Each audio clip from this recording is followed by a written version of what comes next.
Hi friends, welcome to Radhika's kitchen blogs.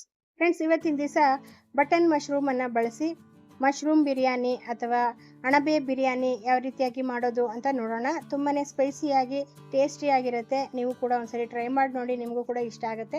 ಇಷ್ಟ ಆದರೆ like ಮಾಡಿ, ಹಾಗೆ ಶೇರ್ ಮಾಡಿ. ರೆಸಿಪಿಗೆ ಬೇಕಾಗಿರುವ ಸಾಮಗ್ರಿಗಳನ್ನು ರೆಸಿಪಿ ಮಾಡ್ತಾನೆ ನೋಡ್ತಾ ಹೋಗೋಣ. ಮೊದಲಿಗೆ ನಾನಿಲ್ಲಿ ಬಟನ್ ಅಣಬೆಯನ್ನು ತೊಗೊಂಡಿದ್ದೀನಿ. ಬಟನ್ ಮಶ್ರೂಮ್ ಕೂಡ ಅಂತಾರೆ ಇದನ್ನು ನೀಟಾಗಿ ಅದರ ಮೇಲಿನ ಒಂದು ಲೇಯರನ್ನು ತೆಗೆದು ಉಪ್ಪು ನೀರಲ್ಲಿ ತೊಳೆದು ನೀಟಾಗಿ ಶುಭ್ರ ಮಾಡಬೇಕು. ಇದ್ರ ಮೇಲೆ ಕಪ್ಪಾಗಿ ಮಣ್ಣೆಲ್ಲ ಇರುತ್ತೆ, ಅದಕ್ಕೋಸ್ಕರ. ನೆಕ್ಸ್ಟು ಬಿರಿಯಾನಿಗೆ ಮಸಾಲೆಯನ್ನು ರೆಡಿ ಮಾಡ್ಕೊಳ್ಬೇಕು. ಅದಕ್ಕೋಸ್ಕರ ನೋಡಿ, 1 ಹಿಡಿಯಷ್ಟು ಕೊತ್ತಂಬರಿ ಸೊಪ್ಪು, 1 ಹಿಡಿಯಷ್ಟು ಪುದೀನ ಸೊಪ್ಪು, 2 ಈರುಳ್ಳಿ ಉದ್ದಕ್ಕೆ ಕಟ್ ಮಾಡಿದ್ದೀನಿ, ಹಾಗೆ 2 ರಿಂದ 3 ಗಡ್ಡೆಯಷ್ಟು ಬೆಳ್ಳುಳ್ಳಿ, 4 ಇಂಚು ಶುಂಠಿ, ಇಷ್ಟನ್ನು ಕೂಡ ಮಸಾಲೆಗೆ ತೊಗೊಂಡಿದ್ದೀನಿ. ಹಾಗೆಯೇ ಇದ್ರ ಜೊತೆಗೆ ಖಾರಕ್ಕೆ ತಕ್ಕಷ್ಟು ಹಸಿಮೆಣಸಿನ್ಕಾಯಿ, ಸ್ವಲ್ಪ ಎಣ್ಣೆ ಹಾಕಿ ಹುರಿದು ಅದನ್ನು ಕೂಡ ಇಟ್ಕೊಂಡಿದ್ದೀನಿ. ಹಾಗೆಯೇ ಇದ್ರ ಜೊತೆಗೆ ಚಕ್ಕೆ, ಲವಂಗ, ಏಲಕ್ಕಿ, ಅನಾನಸ್ ಹೂವು, ಹಾಗೆ ಸೋಂಪು ಕಾಳು ಇಷ್ಟನ್ನು ಕೂಡ ರುಬ್ಬೋದಕ್ಕೆ ತೊಗೊಂಡಿದ್ದೀನಿ. ನಾವು ಮಾಡ್ತಿರೋದು ನಾಟಿ ಸ್ಟೈಲ್ನಲ್ಲಿ ಗ್ರೀನ್ ಮಸಾಲ ಮಶ್ರೂಮ್ ಬಿರಿಯಾನಿ. ನಾವು ಏನೆಲ್ಲ ಮಸಾಲೆಯನ್ನು ತೋರಿಸಿದ್ವಿ, ಹಸಿಮೆಣಸಿನ್ಕಾಯಿ ಒಂದನ್ನು ಬಿಟ್ಟು ಮಿಕ್ಕ ಎಲ್ಲ ಪದಾರ್ಥಗಳನ್ನು ಹಸಿಯಾಗಿ ಸೇರಿಸಿ ರುಬ್ಕೊಂಡು ಮಸಾಲೆಯನ್ನು ರೆಡಿ ಮಾಡ್ಕೊಳ್ತೀವಿ. ಈಗ ಎಲ್ಲ ಪದಾರ್ಥಗಳನ್ನು ಮಿಕ್ಸಿ ಜಾರ್ಗೆ ಸೇರಿಸ್ಕೊಳ್ತಾ ಇದ್ದೀನಿ. ನಂತರ ಇದಕ್ಕೇನೆ ನಾವು ಏನು ಸ್ಪೈಸಸ್ನ ತೋರಿಸಿದ್ವಿ ಅದನ್ನು ಕೂಡ ಸೇರಿಸ್ತಾ ಇದ್ದೀನಿ. ಒಗ್ಗರಣೆಗೂ ಕೂಡ ಸ್ವಲ್ಪ ಹಾಕ್ಕೊಳ್ಬೇಕಾಗತ್ತೆ. ಈಗ ಇದನ್ನು ರುಬ್ಬಿ ಅವಶ್ಯಕತೆ ಇದ್ದರೆ ಸ್ವಲ್ಪ ನೀರನ್ನು ಸೇರಿಸಿ ನೋಡಿ, ಹೀಗೆ ನುಣ್ಣಗೆ ರುಬ್ಕೊಳ್ಬೇಕು. ಇಷ್ಟು ನುಣ್ಣಗೆ ಆದರೆ ಸಾಕಾಗತ್ತೆ. ನೆಕ್ಸ್ಟು ಒಗ್ಗರಣೆ ಮಾಡಬೇಕು. ಅದಕ್ಕೂ ಮುಂಚೆ ನಾನಿಲ್ಲಿ ಅಕ್ಕಿಯನ್ನು ನೆನೆಸಿ ಇಡ್ತಾ ಇದ್ದೀನಿ. ನಾನಿಲ್ಲಿ 1 kg ಅಕ್ಕಿಯನ್ನು ಬಳಸಿ ಬಿರಿಯಾನಿಯನ್ನು ಮಾಡ್ತಾ ಇದ್ದೀನಿ. ಇದನ್ನು ನಾವು ಸುಮಾರು 8 ರಿಂದ 10 ಜನಕ್ಕೂ ಕೂಡ ಸರ್ವ್ ಮಾಡಬಹುದು. ಈಗ 1 kg ಅಕ್ಕಿಯನ್ನು ಒಂದು ಬೌಲ್ಗೆ ಹಾಕ್ಕೊಂಡಿದ್ದೀನಿ. ಈಗ ಇದನ್ನ ನೀಟಾಗಿ ವಾಶ್ ಮಾಡಿ ನಂತರ ಇದಕ್ಕೆ ನೀರನ್ನು ತುಂಬಿಸಿ ಇಡಬೇಕು. ನಾವು ಒಗ್ಗರಣೆ ಮಾಡೋದಕ್ಕೂ ಮುಂಚೆ ನೆನೆಸಿದ್ರೆ ಸಾಕಾಗತ್ತೆ. ಈಗ ಬಿರಿಯಾನಿಗೆ ಒಗ್ಗರಣೆ ಮಾಡ್ಕೊಳ್ಳೋಣ. ಮೊದಲಿಗೆ ಸ್ಟವ್ ಹಚ್ಚಿ ದಪ್ಪ ತಳ ಇರುವಂತಹ ಪಾತ್ರೆಯನ್ನು ಸ್ಟವ್ ಮೇಲೆ ಇಟ್ಟಿದ್ದೀನಿ. ಪಾತ್ರೆ ಬಿಸಿ ಆದಮೇಲೆ ಸುಮಾರು 100 ರಿಂದ 150 ಗ್ರಾಮ್ ಅಷ್ಟು ರಿಫೈಂಡ್ ಆಯಿಲನ್ನು ನಾನು ಸೇರಿಸಿದ್ದೀನಿ. ಎಣ್ಣೆ ಸ್ವಲ್ಪ ಬಿಸಿ ಆದಮೇಲೆ ಇದಕ್ಕೆ ನಾವು ಸಾಸಿವೆಯನ್ನು ಸೇರಿಸ್ತಾ ಇದ್ದೀವಿ. ಸಾಸಿವೆ ಚಿಟಪಟ ಅಂತ ಸಿಡಿದ ಮೇಲೆ ಈಗ ಒಗ್ಗರಣೆಗೆ ಚಕ್ಕೆ, ಹಾಗೆ ಅನಾನಸ್ ಹೂವು, ಸೋಂಪು, ಹಾಗೆ ಪಲಾವ್ ಎಲೆಯನ್ನು ಹಾಕೊಳ್ತಾ ಇದ್ದೀನಿ. ಮಿಕ್ಕ ಎಲ್ಲ ಪದಾರ್ಥಗಳನ್ನು ನಾವು ಮಸಾಲೆಗೆ ಹಾಕಿ ರುಬ್ಬಿದ್ವಿ. ತಿನ್ನೋವಾಗ ಮಧ್ಯೆ ಮಧ್ಯೆ ಸಿಕ್ಕಿದ್ರೆ ಚೆನ್ನಾಗಿ ಅನ್ಸೋದಿಲ್ಲ, ಅದಕ್ಕೋಸ್ಕರ ನಾವು ರುಬ್ಬೋದಕ್ಕೆ ಹಾಕಿದ್ವಿ. ಈಗ ಇದು ಸ್ವಲ್ಪ ಫ್ರೈ ಆದ ತಕ್ಷಣ ಇದಕ್ಕೆ ಒಂದು 3 ಈರುಳ್ಳಿ ದೊಡ್ಡ ಗಾತ್ರದ್ದು ಉದ್ದಕ್ಕೆ ಕಟ್ ಮಾಡಿ ಅದನ್ನು ಸೇರಿಸ್ತಾ ಇದ್ದೀನಿ.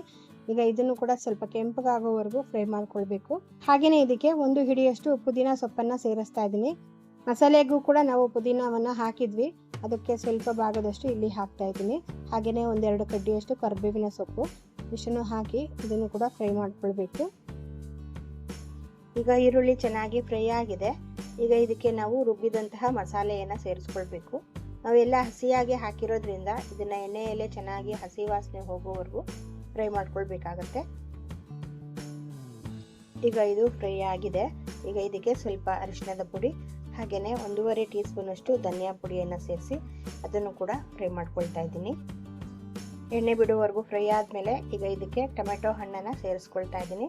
2 ಟೊಮೆಟೊ ಹಣ್ಣನ್ನು ಸಣ್ಣಗೆ ಕಟ್ ಮಾಡ್ಕೊಂಡಿದ್ದೀನಿ. ಇದನ್ನು ಕೂಡ ಫ್ರೈ ಮಾಡ್ಕೊಳ್ಬೇಕು. ನಾವು ಎಷ್ಟು ಮಸಾಲೆಗಳನ್ನು ಚೆನ್ನಾಗಿ ಫ್ರೈ ಮಾಡ್ಕೊಳ್ತಾ ಮಾಡ್ತೀವೋ ಅಷ್ಟು ರುಚಿಯಾಗಿರುತ್ತೆ. ಈಗ ಇದಕ್ಕೆ ಮಶ್ರೂಮನ್ನು ಸೇರಿಸ್ಕೊಳ್ತಾ ಇದ್ದೀನಿ.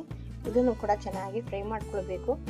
ಮಶ್ರೂಮ್ ಬದಲಿಗೆ ನಾವು ಎಲ್ಲ ತರಕಾರಿಗಳನ್ನು ಸೇರಿಸಬಹುದು, ಇಲ್ಲಾಂದರೆ ಬೇಬಿ ಕಾರ್ನನ್ನು ಕೂಡ ಸೇರಿಸಿ ಮಾಡಬಹುದು. ತುಂಬ ಚೆನ್ನಾಗಿರುತ್ತೆ. ಈಗ ನೋಡಿ, ಎಣ್ಣೆ ಅಂಶ ಬಿಟ್ಟಿದೆ, ಅಷ್ಟು ಫ್ರೈ ಆಗಿದೆ. ನಾವು ಮಶ್ರೂಮನ್ನು ಈಗಲೇ ಪೂರ್ತಿಯಾಗಿ ಬೇಯಿಸಬಾರ್ದು. ಅರ್ಧ ಭಾಗದಷ್ಟು ಬೆಂದರೆ ಮತ್ತೆ ಅಕ್ಕಿಯನ್ನು ಸೇರಿಸಿದಾಗ ಆಗಲೂ ಕೂಡ ಬೆಂದಿರುತ್ತೆ. ತುಂಬ ಬೇಯಿಸ್ಕೊಂಡ್ರೆ ರಬ್ಬರ್ ರೀತಿ ಆಗಿಬಿಡುತ್ತೆ ತಿನ್ನೋದಕ್ಕೆ. ಈಗ ಅಳತೆ ಪ್ರಕಾರ ನೀರನ್ನು ಸೇರಿಸ್ಕೊಳ್ತಾ ಇದ್ದೀನಿ. 1 ಗ್ಲಾಸು ಅಕ್ಕಿಗೆ 2 ಗ್ಲಾಸ್ ಅಷ್ಟು ನೀರನ್ನು ಸೇರಿಸ್ಕೊಳ್ಬೇಕಾಗತ್ತೆ. ಹಾಗೆ ಮಶ್ರೂಮ್ನಲ್ಲೂ ನೀರಿನ ಅಂಶ ಜಾಸ್ತಿಯಾಗಿ ಬಿಡುತ್ತೆ, ಅದಕ್ಕೋಸ್ಕರ ಅಷ್ಟಾದರೆ ಸಾಕಾಗುತ್ತೆ. ನೀವು ಕುಕ್ಕರ್ನಲ್ಲಿ ಕುಗ್ಸಿ ಬೇಯಿಸೋದಾದರೆ 1/4 ಗ್ಲಾಸ್ ಅಷ್ಟು ನೀರನ್ನು ಸೇರಿಸಿದ್ರೆ ಸಾಕಾಗುತ್ತೆ. ಈಗ ನಾನು ರುಚಿಗೆ ತಕ್ಕಷ್ಟು ಉಪ್ಪನ್ನು ಕೂಡ ಸೇರಿಸಿ ಚೆನ್ನಾಗಿ ಒಂದ್ಸರಿ ಮಿಕ್ಸ್ ಮಾಡಿಕೊಂಡು ಇದನ್ನು ಮುಚ್ಚಿಡ್ತಾ ಇದ್ದೀನಿ.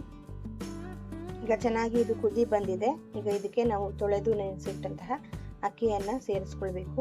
ನಾನಿಲ್ಲಿ ಸೋನಾ ಮಸೂರಿ ಅಕ್ಕಿಯನ್ನು ಬಳಸಿದ್ದೀನಿ. ಬೇಕಿದ್ರೆ ಬಾಸುಮತಿ ಅಕ್ಕಿ ಇಲ್ಲ ಜೀರಿಗೆ ಸಾಂಬಾ ಅಕ್ಕಿಯನ್ನು ಕೂಡ ಬಳಸ್ಬೋದು, ಚೆನ್ನಾಗಿರುತ್ತೆ.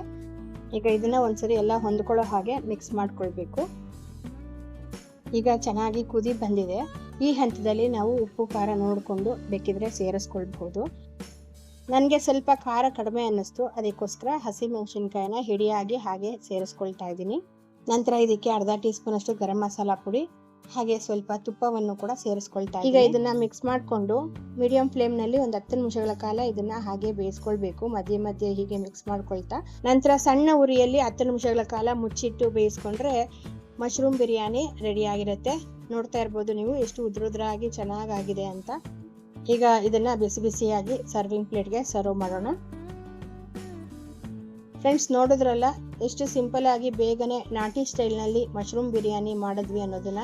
ತುಂಬಾನೇ ರುಚಿಯಾಗಿರುತ್ತೆ. ನೀವು ಕೂಡ ಒಂದ್ಸರಿ ಖಂಡಿತವಾಗ್ಲೂ ಟ್ರೈ ಮಾಡಿ ನೋಡಿ, ನಿಮಗೂ ಕೂಡ ತುಂಬಾ ಇಷ್ಟ ಆಗುತ್ತೆ. ನಿಮಗೆ ಈ ರೆಸಿಪಿ ಇಷ್ಟ ಆಗಿದ್ರೆ ಲೈಕ್ ಮಾಡಿ, ಹಾಗೆ ನಿಮ್ಮ ಫ್ರೆಂಡ್ಸ್ಗೆಲ್ಲ ಈ ವಿಡಿಯೋನ ಶೇರ್ ಮಾಡಿ, ಹಾಗೆ ಕಮೆಂಟ್ ಮಾಡಿ ತಿಳಿಸಿ ನಿಮ್ಮ ಅನಿಸಿಕೆಯನ್ನ.